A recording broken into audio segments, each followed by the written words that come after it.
काशी विश्वनाथ मंदिर में शस्त्र पूजन का आयोजन। वाराणसी स्थित काशी विश्वनाथ मंदिर में विजयदशमी के शुभ अवसर पर पहली बार शस्त्र पूजन का आयोजन किया गया। इस ऐतिहासिक आयोजन में मंदिर के पुजारियों ने पारंपरिक रूप से शस्त्रों की पूजा की। ये पूजा सनातन धर्म की प्राचीन परंपरा का हिस्सा मानी जाती है, जिसमें विजयदशमी के दिन शस्त्रों की पूजा करके बुराई पर अच्छाई की जीत का प्रतीकात्मक प्रदर्शन किया जाता है। काशी विश्वनाथ मंदिर के मुख्य अधिकारी ने इसे धार्मिक आस्था और परंपरा को सशक्त बनाने का प्रयास बताया।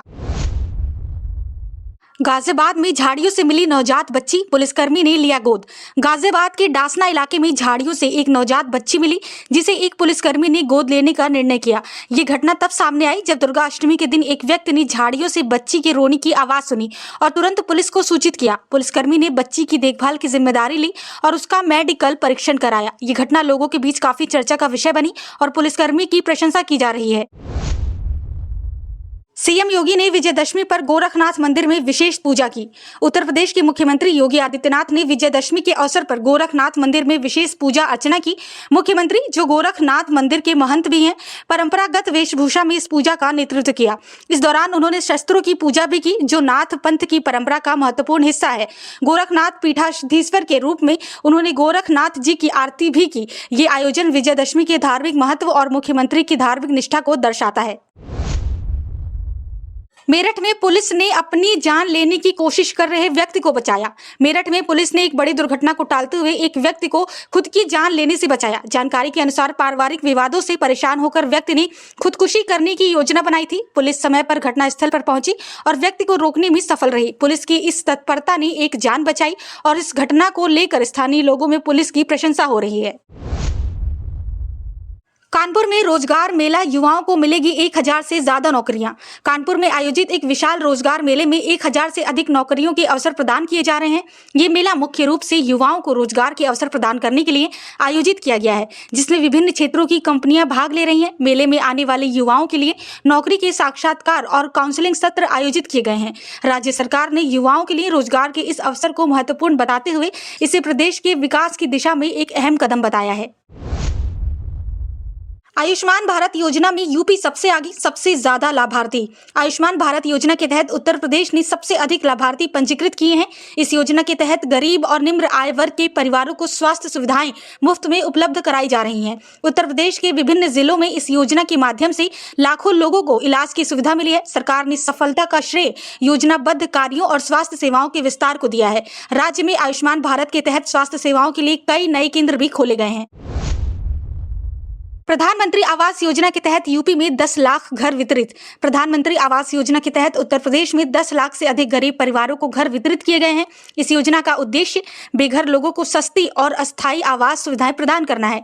उत्तर प्रदेश सरकार ने इस योजना के तहत विभिन्न जिलों में घरों का निर्माण किया है और पात्र लाभार्थियों को ये घर आवंटित किए गए हैं। ये योजना राज्य के गरीब और निम्न आय वर्ग के परिवारों के लिए एक बड़ी राहत के रूप में आई है।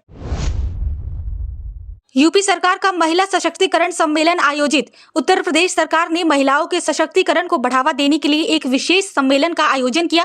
इस सम्मेलन में विभिन्न क्षेत्रों की प्रमुख महिलाएं शामिल हुई और महिलाओं के अधिकारों, शिक्षा और रोजगार के अवसरों पर चर्चा की गई। सरकार ने महिलाओं के आर्थिक और सामाजिक सशक्तिकरण के लिए कई नई योजनाएं की घोषणा की। इस सम्मेलन का मुख्य उद्देश्य महिलाओं को स्वावलंबी बनाना और समाज में उनकी भागीदारी को बढ़ावा देना। बुंदेलखंड में किसानों के लिए सिंचाई योजना शुरू। उत्तर प्रदेश के बुंदेलखंड क्षेत्र में किसानों के लिए एक नई सिंचाई योजना की शुरुआत की गई है। इस योजना के तहत किसानों को सिंचाई के लिए आवश्यक संसाधन और सुविधाएं प्रदान की जाएंगी। सरकार ने इस योजना के लिए विशेष बजट आवंटित किया है और इसका उद्देश्य क्षेत्र में कृषि उत्पादकता को बढ़ाना है। बुंदेलखंड में पानी की कमी के कारण कृषि में समस्याएं आती थी, जिसे इस योजना से कम किया जाएगा। नोएडा में स्मार्ट सिटी परियोजना को बढ़ावा, कई नई योजनाएं। नोएडा में स्मार्ट सिटी परियोजना को आगे बढ़ाते हुए कई नई योजनाओं की घोषणा की गई है। इनमें अत्याधुनिक तकनीक से लैस ट्रैफिक कंट्रोल सिस्टम, स्वच्छता और अपशिष्ट प्रबंधन तथा हरे भरे सार्वजनिक स्थानों का विकास शामिल है। सरकार ने इस परियोजना को शहर की आधारभूत संरचना को मजबूत करने और नागरिकों को बेहतर जीवन स्तर प्रदान करने के उद्देश्य से शुरू किया है। इस स्मार्ट सिटी योजना के तहत शहर के विभिन्न हिस्सों में विकास कार्य तेजी से हो रहे हैं। स्वच्छ भारत मिशन के तहत यूपी में उत्कृष्ट प्रदर्शन। स्वच्छ भारत मिशन के तहत उत्तर प्रदेश ने देश भर में उत्कृष्ट प्रदर्शन किया है। राज्य सरकार ने स्वच्छता को प्राथमिकता देते हुए ग्रामीण और शहरी दोनों क्षेत्रों में सफाई अभियानों का विस्तार किया है। इस मिशन के तहत हजारों शौचालयों का निर्माण किया गया है और कचरा प्रबंधन में सुधार लाया गया है। राज्य के कई जिलों को खुले में शौच मुक्त घोषित किया गया है। प्रधानमंत्री ने भी इस सफलता की सराहना की है और इसे दूसरे राज्यों के लिए एक आदर्श माना गया है। गाजियाबाद में नए रोजगार केंद्र का उद्घाटन। उत्तर प्रदेश के गाजियाबाद में एक नए रोजगार केंद्र का उद्घाटन किया गया है। ये केंद्र स्थानीय युवाओं को रोजगार के अवसर प्रदान करने और उन्हें आवश्यक प्रशिक्षण देने के उद्देश्य से स्थापित किया गया है। इस रोजगार केंद्र में विभिन्न क्षेत्रों की नौकरियों के लिए विशेष सत्र आयोजित किए जाएंगे।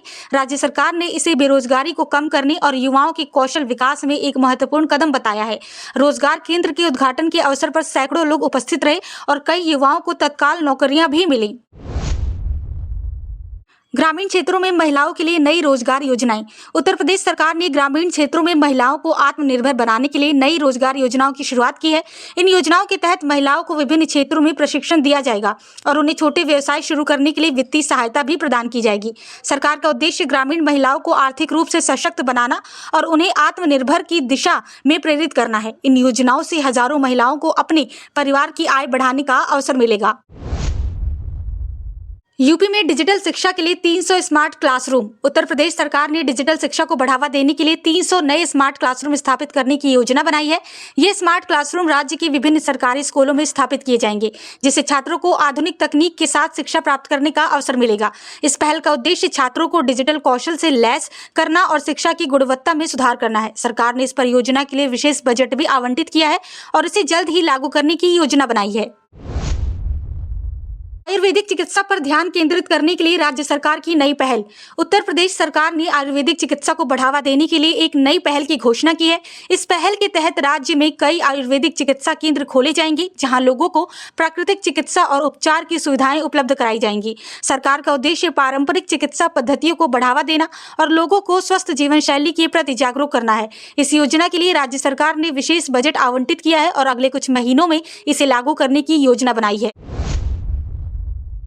वाराणसी में पर्यावरण संरक्षण के लिए नई योजना शुरू। वाराणसी में पर्यावरण संरक्षण के उद्देश्य से एक नई योजना की शुरुआत की गई है। इस योजना के तहत शहर में हरे भरे क्षेत्रों का विस्तार किया जाएगा और प्रदूषण को कम करने के लिए विशेष अभियान चलाए जाएंगे। सरकार ने इस योजना के तहत वृक्षारोपण और कचरा प्रबंधन पर विशेष ध्यान दिया है। इसके साथ ही पर्यावरणीय जागरूकता कार्यक्रम भी आयोजित किए जाएंगे, जिनमें स्कूलों और कॉलेजों के छात्रों को भाग लेने के लिए प्रेरित किया जाएगा।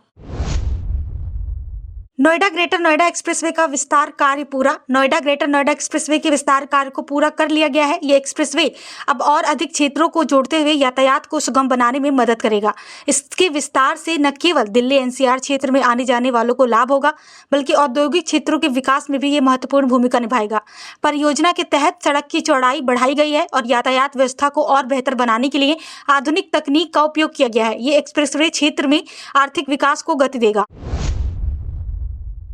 यूपी सरकार ने ग्रामीण विद्युतीकरण के लिए 500 करोड़ की योजना शुरू की। उत्तर प्रदेश सरकार ने ग्रामीण इलाकों में बिजली की सुविधा को बेहतर बनाने के लिए 500 करोड़ रुपए की एक विशेष योजना की शुरुआत की है।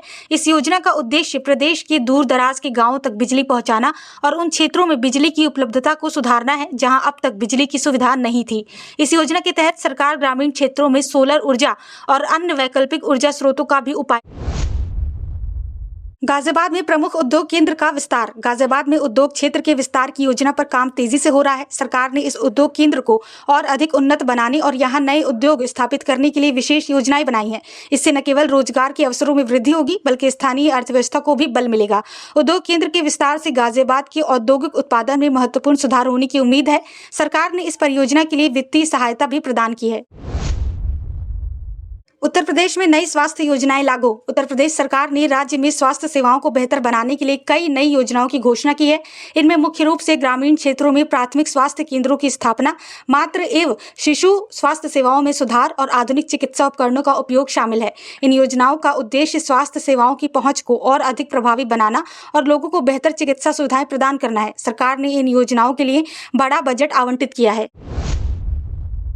किसानों को नई सिंचाई योजना का लाभ मिलेगा। उत्तर प्रदेश सरकार ने किसानों के लिए एक नई सिंचाई योजना की शुरुआत की है, जिसका उद्देश्य खेती में पानी की कमी की समस्या को दूर करना है। इस योजना के तहत किसानों को सिंचाई के लिए विशेष सुविधाएं और आधुनिक तकनीक प्रदान की जाएगी। सरकार ने इस योजना के लिए पर्याप्त बजट का प्रावधान किया है और उम्मीद है कि इससे कृषि उत्पादकता में बढ़ोतरी होगी। इस योजना से खासतौर पर बुंदेलखंड और अन्य सूखा प्रभावित क्षेत्रों के किसानों को बड़ा लाभ मिलेगा। पर्यावरण जागरूकता अभियान का शुभारंभ। उत्तर प्रदेश में पर्यावरण संरक्षण के प्रति जागरूकता फैलाने के उद्देश्य से एक व्यापक पर्यावरण जागरूकता अभियान की शुरुआत की गई है। इस अभियान के तहत स्कूलों और कॉलेजों में वृक्षारोपण, जल संरक्षण और स्वच्छता पर विशेष कार्यक्रम आयोजित किए जाएंगे। इसका उद्देश्य लोगों को पर्यावरण के प्रति जागरूक करना और प्राकृतिक संसाधनों का सही उपयोग सिखाना है। सरकार ने इस अभियान के तहत राज्य के विभिन्न हिस्सों में बड़े पैमाने पर वृक्षारोपण और कचरा प्रबंधन के उपायों को लागू करने की योजना बनाई। नई औद्योगिक नीति से यूपी में 1 लाख नौकरियों का लक्ष्य। उत्तर प्रदेश सरकार ने नई औद्योगिक नीति के तहत राज्य में 1 लाख से अधिक नौकरियां सृजित करने का लक्ष्य निर्धारित किया है। इस नीति का उद्देश्य राज्य में उद्योगों को बढ़ावा देना और रोजगार के अवसर पैदा करना है। नई नीति के तहत उद्योगपतियों को निवेश के लिए प्रोत्साहन दिया जाएगा और राज्य में नई कंपनियों की स्थापना की जाएगी। इसके अलावा राज्य सरकार ने औद्योगिक क्षेत्रों में बुनियादी ढांचे के विकास और निवेशकों के लिए आकर्षक योजनाओं की भी घोषणा की है। गंगा दशहरा पर हरिद्वार में भक्तों की भारी भीड़। हरिद्वार में गंगा दशहरा के अवसर पर लाखों श्रद्धालु गंगा नदी में स्नान करने पहुंचे। गंगा दशहरा हिंदू धर्म का प्रमुख पर्व है, जिसमें गंगा नदी की पूजा की जाती है और पवित्र स्नान का विशेष महत्व होता है। इस अवसर पर हरिद्वार के प्रमुख घाटों पर श्रद्धालुओं की भारी भीड़ उमड़ी। प्रशासन ने भक्तों की सुरक्षा और भीड़ नियंत्रण के लिए विशेष इंतजाम किए थे। गंगा दशहरा का ये पर्व धार्मिक आस्था और परंपराओं का महत्वपूर्ण हिस्सा है, जिसे देश भर से श्रद्धालु मनाते आए हैं। नोएडा में अंतर्राष्ट्रीय व्यापार केंद्र की स्थापना। उत्तर प्रदेश सरकार ने नोएडा में एक अंतर्राष्ट्रीय व्यापार केंद्र की स्थापना की योजना बनाई है।